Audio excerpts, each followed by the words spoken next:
De volta, e para finalizarmos o nosso curso de regimento interno do TJMG, vamos falar a respeito do exercício do poder de polícia no TJ, artigos 59, artigos 59 a 61 do regimento interno, tá? Então vejam só, artigo 59, questão óbvia, que nós estudamos inclusive nas atribuições, melhor dizendo, do presidente do TJMG, tá? Artigo 59, o presidente do tribunal, nele exerce o poder de polícia, podendo requisitar o auxílio de outras autoridades quando necessário, tá? Então tem que lembrar que o exercício do poder de polícia nas dependências do TJMG é uma incumbência do presidente. E quando eu falo do exercício do poder de polícia, gente, é de uma maneira geral a manutenção da ordem. A manutenção da ordem durante os julgamentos, a manutenção da ordem nas dependências do TJMG, tá? Eu tenho um corpo próprio de seguranças do TJMG. Quem que vai ali justamente em última escala, tá? Comandar todo esse corpo próprio? O presidente do TJMG. E se for o caso, eu estou tendo uma manifestação e um grupo de manifestantes adentra ali no Palácio da Justiça, adentra nas dependências do TJMG. O que o presidente do TJ vai fazer? Requisitar auxílio da Polícia Militar, requisitar auxílio de outras autoridades quando necessário, tá? Marquem o artigo 59, sinceramente é a questão clássica sobre exercício de poder de polícia. Quem em um determinado órgão exerce efetivamente o exercício do poder de polícia? Quem em uma manifestação vai autorizar que a polícia militar, por exemplo, adentre no respectivo órgão para ajudar, a manutenção da ordem, o presidente do respectivo órgão. Isso é muito comum, inclusive, em concursos no âmbito do Poder Legislativo, em concursos no âmbito da Câmara dos Deputados, do Senado Federal, do Congresso, enfim, os concursos legislativos gostam bastante aí desse exercício do poder de polícia, e aí, no caso, pelo presidente, da respectiva Casa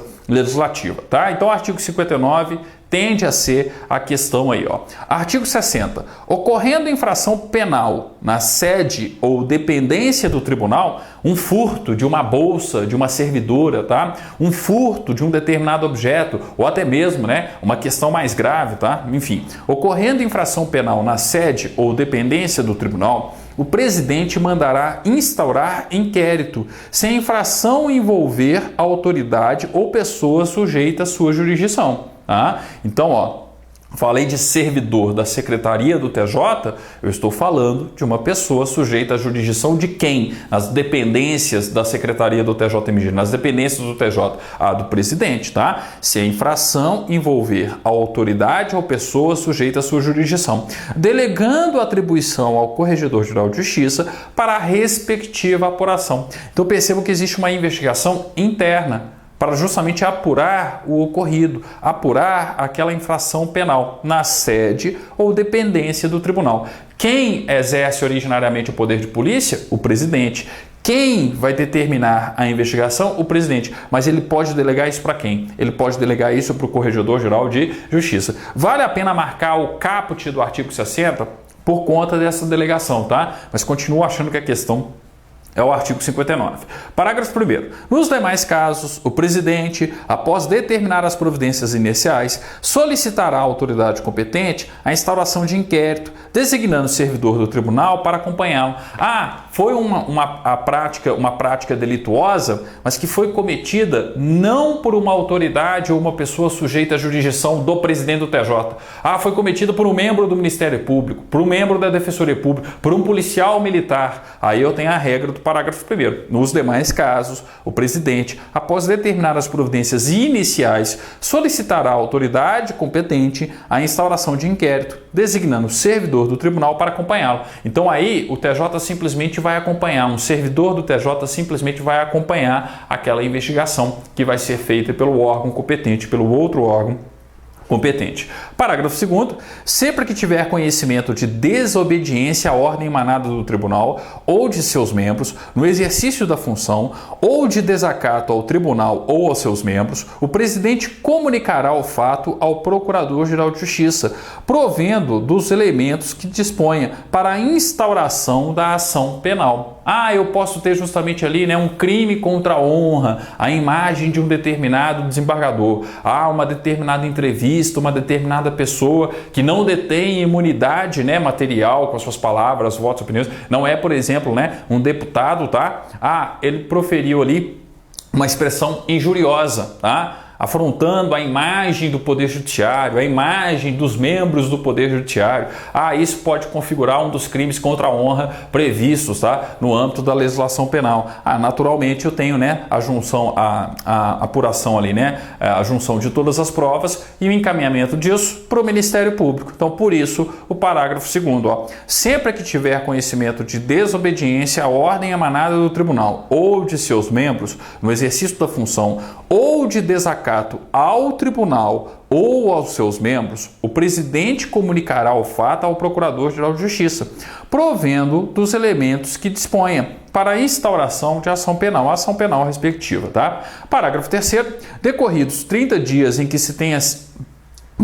Decorridos 30 dias sem que tenha sido instaurada a ação penal ou justificado o atraso, o presidente dará ciência desse fato ao órgão especial para as providências necessárias, Então, se o Ministério Público ficar inerte, o presidente vai dar conhecimento disso ao órgão especial para as providências necessárias, Artigo 61. O poder de polícia nas sessões ou audiências cabe ao seu presidente e na Corregedoria Geral de Justiça ao Corregedor-Geral. Questão óbvia, De uma maneira geral, é o presidente quem exerce poder de polícia no TJ como um todo. Agora, e nas sessões de julgamento de uma Câmara Civil? O presidente da Câmara Civil, aí eu tenho que observar o seguinte: sempre que eu tiver uma sessão e eu tenho lá o respectivo presidente da sessão, o presidente da sessão, isso em qualquer órgão, exerce poder de polícia com relação àquela sessão, com relação aos acontecimentos daquela sessão, Então é uma regra geral aí que vocês podem aplicar também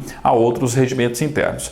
Parágrafo único. O presidente da sessão ou audiência fará retirar do recinto menor que não deva assistir a ela, bem como qualquer pessoa que se comporte inconvenientemente, dando ciência do fato, nesse último caso, ao presidente da seção mineira da Ordem dos Advogados do Brasil, caso o comportamento tenha sido, de um membro da advocacia, ao defensor público geral, caso o comportamento tenha sido de um defensor público, ao Procurador-Geral de Justiça, caso o comportamento inadequado, seja do Ministério Público Estadual, de um membro do Ministério Público, ou quando se tratar, respectivamente, de advogado ou estagiário, Quando se tratar, de advogado ou estagiário, de membro da Defensoria Pública ou de membro do Ministério Público. Toda essa remissão que eu já tinha feito anteriormente com vocês.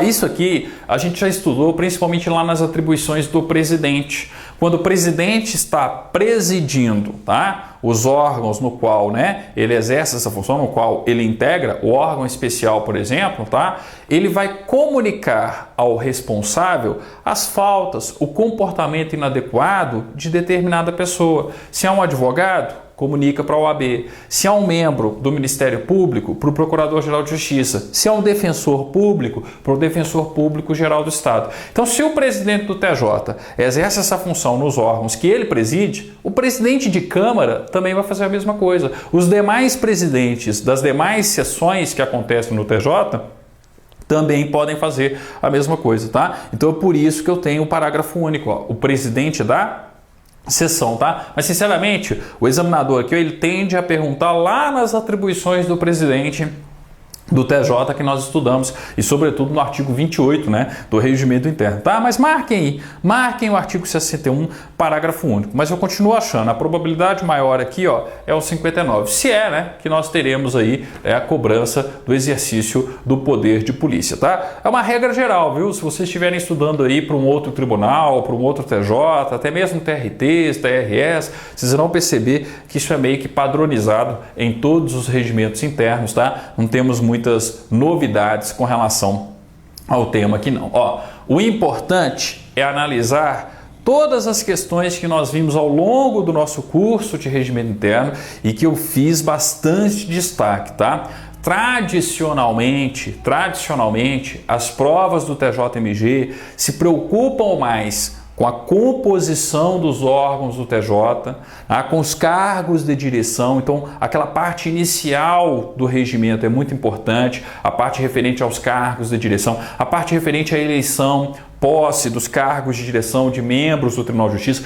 O artigo 9º, fundamental, porque traz todos os órgãos do TJMG, a composição de todos os órgãos do TJMG e, sobretudo, quando se fala das competências, tá? A competência, as atribuições do Tribunal Pleno, do artigo 25, as atribuições do órgão especial, 33 e 34, as atribuições dos cargos de direção, mas sempre fazendo aqueles comparativos dos incisos mais importantes que eu chamei a atenção para vocês, tá? Em regra, a gente tem questões até aquele ponto, até a competência, no máximo chegando na competência das câmaras, né? E com relação a remédio constitucional, com relação a habeas corpus, com relação a mandado de segurança, a questão do prefeito no crime doloso contra a vida, tá? Então, ó, são os aspectos mais importantes. Agora é o seguinte, né, gente? Qualquer coisa pode ser cobrada em termos práticos. É por isso que eu faço questão, desde quando eu comecei a dar aula nos cursinhos preparatórios, isso em 2004 e 2005, referentes a regimento interno, de analisar todos os dispositivos, todos os artigos e principalmente de mostrar quais são os mais importantes, tá? Espero que vocês tenham aproveitado o curso de regimento interno e saibam que cada vez mais conteúdo gratuito vai ser disponibilizado nos canais da Editora Atualizar. Muita gente já percebeu isso, ó. Nós estamos dividindo os canais em canais subsidiários.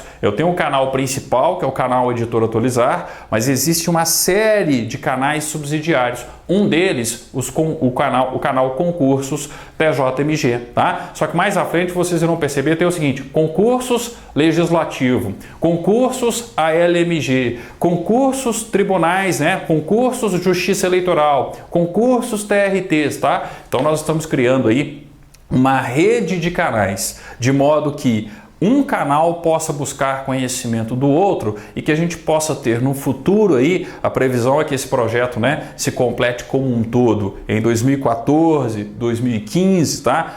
Todo o conhecimento necessário para a preparação para concursos públicos gratuitamente através do YouTube. Ah, professor, isso é muita caridade. Não, isso é um novo modelo de negócio que nós estamos implementando. Um modelo de negócio no qual a editora, no qual os profissionais envolvidos são remunerados pela publicidade que antecede aos vídeos. Nós estamos operando com a mesma filosofia de uma emissora de TV aberta. Se eu assisto uma novela, um jogo de futebol hoje em dia na TV aberta, não é a publicidade que financia a novela, que financia o jogo de futebol, então a lógica é a mesma, tá? Nós estamos em termos práticos, gente, aplicando a própria lógica do YouTube. Broadcast yourself. Seja a sua própria emissora de TV, porque a gente acredita que bom conteúdo distribuído gratuitamente no YouTube é capaz de gerar bons rendimentos para os profissionais envolvidos.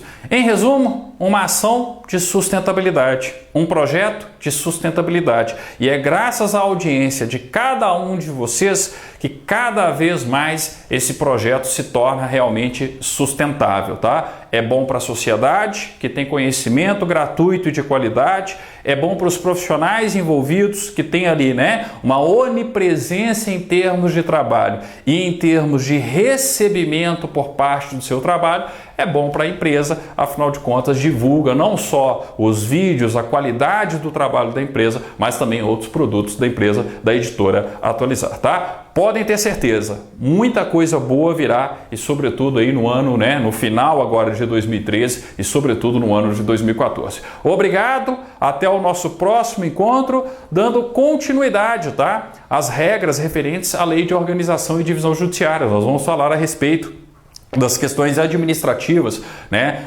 relacionadas com os servidores na Lei de Organização e Divisão Judiciárias. E também, né, os conhecimentos específicos do concurso do TJMG, a questão referente a atos de ofício, tá? Já estou gravando as aulas aí referente a atos de ofício e vocês irão começar a perceber as primeiras postagens relativas a atos de ofício. A ideia é criar um canal para concursos do TJMG que disponha permanentemente os conteúdos necessários para qualquer concurso do TJ, seja um concurso do TJ em 2013, em 2014, tá? E qualquer outro concurso. Naturalmente, quando todo o banco de dados estiver pronto, tá? Eu vou me preocupar e os outros profissionais envolvidos também irão se preocupar tão somente com a atualização daquele conteúdo, tendo em vista os editais publicados, tá? Obrigado, até o nosso próximo vídeo então, nosso próximo curso, falando a respeito da Lei de Organização e Divisão Judiciárias, mas as matérias de natureza administrativa relacionadas aos servidores e também atos de ofício, o conhecimento, né, específicos, conhecimentos específicos cobrados aí em muitos concursos do TJMG. Obrigado e até o nosso próximo encontro.